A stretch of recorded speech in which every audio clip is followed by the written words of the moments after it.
What's happened?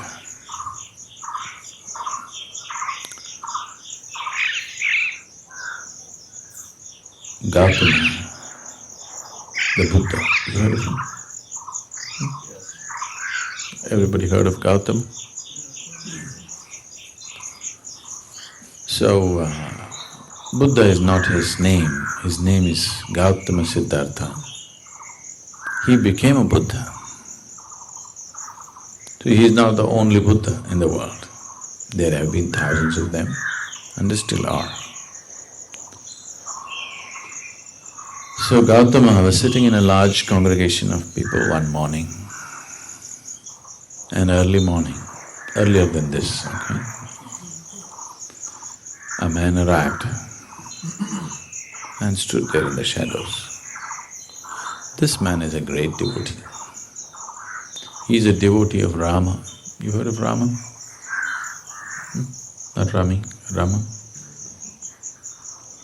Rama is one of the most popular deities in India.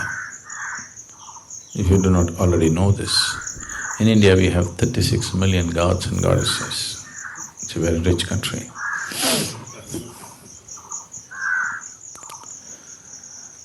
So, he is a great devotee of Rama. The devotees in India, not now and not everybody, but those who take this seriously, they will not utter any other word than the name of God that they believe in. So if they want you to come, they'll say Ram Ram. If they want you to go, Ram Ram. If they want something, Ram Ram. No other word but Ram. Their clothes are all printed Ram Ram, they utter only Ram Ram, they live Ram Ram. They devoted their whole life to God. You are smart, you are not like that. You kept God like insurance. Just in case something goes wrong, I have also paid my premium.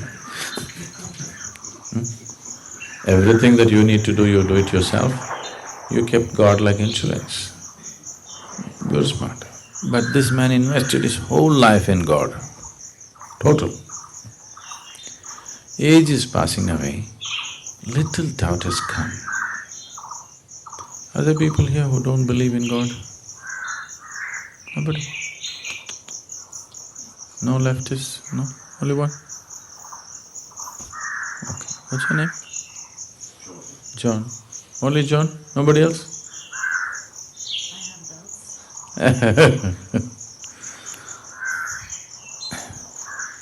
So, little doubt has come. He knows there is God.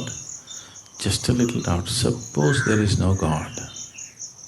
I'm wasting my whole life doing Ram, Ram, Ram. See, this doubt will come to you only if you invest your whole life. You invest just 10 minutes in a week, then you will not get this doubt, it's all right, what's the problem?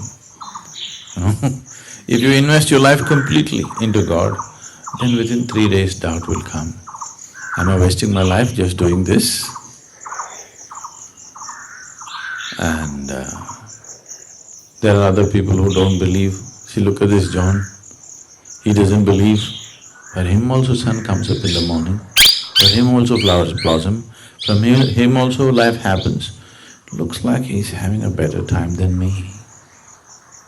It's a little doubt, he knows there is God, just a little doubt.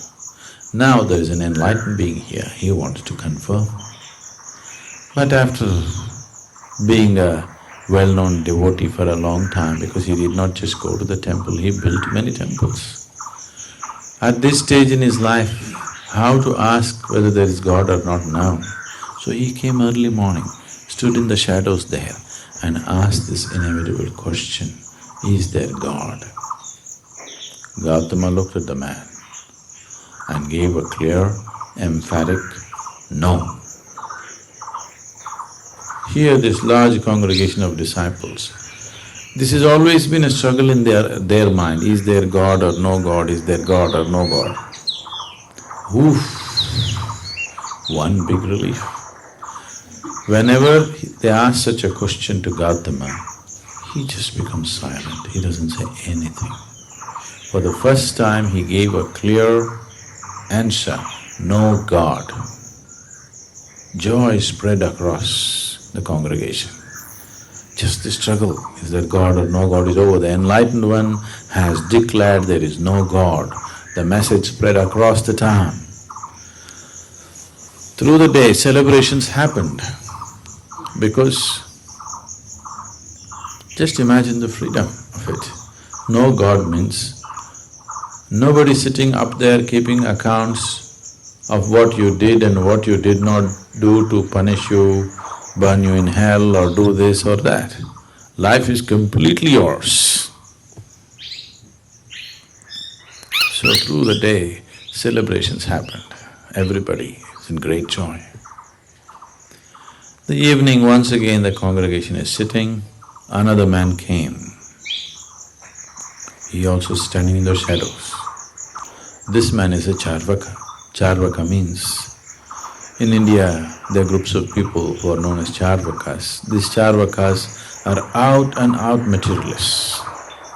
They don't believe anything other than what they can see. Probably this is the only culture that allows this. You will see actively missionaries of God going from village to village spreading their God message, and missionaries of no God going from village to village arguing with people and proving to them how there is no God. Probably this is the only culture that allows that. Anywhere else they would be killed. So if you want, you can spread God, or if you want, you can spread no God. This is true democracy, This has been there like this for thousands of years.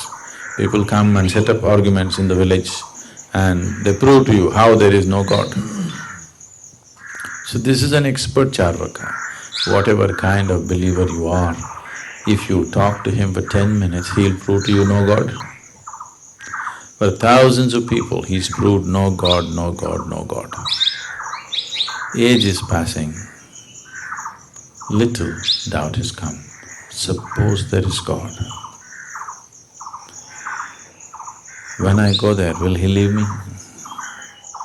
And all these believers say that he's got all kinds of torture equipment up there. So because I went about proving to everybody that he doesn't exist, he may torture me much more. He knows there is no God. He's proved to thousands of people there is no God. Just a little doubt. Now there's an enlightened being here, he wants to confirm. So he appeared there in the evening. And he asked the same inevitable question, is there God? Gautama looked at the man and said, yes. Once again turmoil started. Morning he said, no God, they were all really happy. In the evening he says, there is God. So what's the game Gautama is trying to play? See, if you believe there is God, or if you believe there is no God, you're in the same boat. You believe something that you do not know. I believe this, you believe that, doesn't make any difference. You can believe whatever you want. Yes? Everybody can believe whatever they want. It need not have anything to do with reality as such. If you say, I do not know, the longing to know will arise within you. If the longing arises, the seeking arises. If the seeking arises, the possibility of knowing exists.